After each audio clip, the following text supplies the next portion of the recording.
మలయాళంలో ఈ ఏడాది 59 సినిమాలు తీశారు. 130 కోట్ల కలెక్షన్లు మాత్రమే వచ్చాయి. అంటే సగటున 2 కోట్ల చిల్లర అన్నమాట. అంతకు ముందు ఏడాది కూడా అంతే. నిజానికి మలయాళం రేంజ్ చాలా చిన్నదే. చిన్న బడ్జెట్ తోనే ప్రయోగాలు చేస్తుంటారు. కానీ కొన్నాళ్లుగా మోహన్ లాల్ భారీ సినిమాల్లో చేస్తున్నాడు. పాన్ ఇండియా అంటున్నాడు. లూసిఫర్ తర్వాత దానికి సీక్వెల్ గా తీసిన L2 ఎంపురాన్ ఖర్చు దాదాపు 150 కోట్లట. లూసిఫర్ ను ఇతర భాషల్లో రీమేక్ల కోసం అమ్ముకున్నారు. ఈ దెబ్బకు satellite TV, OTT, audio rights డబ్బులు కూడా వస్తాయని ఆలోచించినట్టున్నారు నిర్మాతలు. ఈ మేరకు బజ్ కూడా బాగానే క్రియేట్ అయింది. ఇది సూపర్ హిట్ అయితే మాలీవుడ్ కాస్త ఊపిరి పీల్చుకునేది. ఆ మధ్య నటుల పారితోషికాలు, నిర్మాణ వ్యయాలపై మలయాళ నిర్మాతలు ఠారెత్తిపోతూ కొన్నాళ్ళు ఇండస్ట్రీ బంద్ కూడా పిలుపునిచ్చారు. అయితే ఇప్పుడు ఈ ఎంపురాన్ 2 ఎలా ఉందో ఈ రివ్యూలో చూద్దాం. ఎంపురాన్ అంటే దేవుడికి తక్కువ, చక్రవర్తికి ఎక్కువ ఆట. మరి తెలుగులో ఎవరికి అర్థం కావాలో ఈ టైటిల్. సరే, లూసిఫర్ తో పోలిస్తే ఈ ఎంపురాన్ కాస్త డ్రామా, థ్రిల్ తక్కువే. మరీ ఎక్కువ అంచనాలతో థియేటర్లకు వెళ్లొద్దు. డైలాగులు, తెలుగీకరణ నాసిరకం, మితిమీరిన హింస,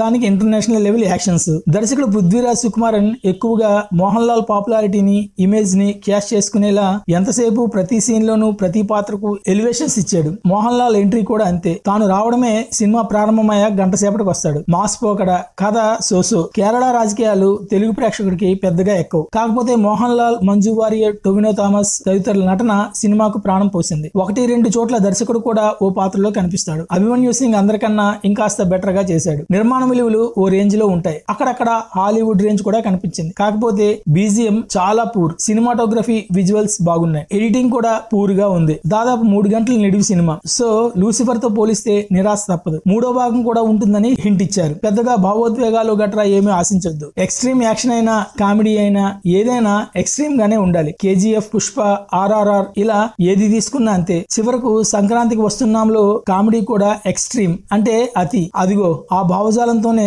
ఎంపురాన్ నడుస్తుంది. ఓవర్ ఎలివేషన్స్, ఓవర్ యాక్షన్స్ ఉన్నాయి. కాకపోతే సగటు మలయాళ సినిమాతో పోలిస్తే భిన్నమైన అతి భారీతనం ఈ సినిమాలో కనిపిస్తుంది. అక్కడక్కడ మోహన్ లాల్ ఫ్యాన్స్ విజిల్స్ వేయగల ఎలివేషన్స్ గట్రా సినిమాను నిలబెడతాయి. తెలుగు ప్రేక్షకుడు ఎక్కుతుందా? స్థూలంగా చెప్పాలంటే పర్లేదు.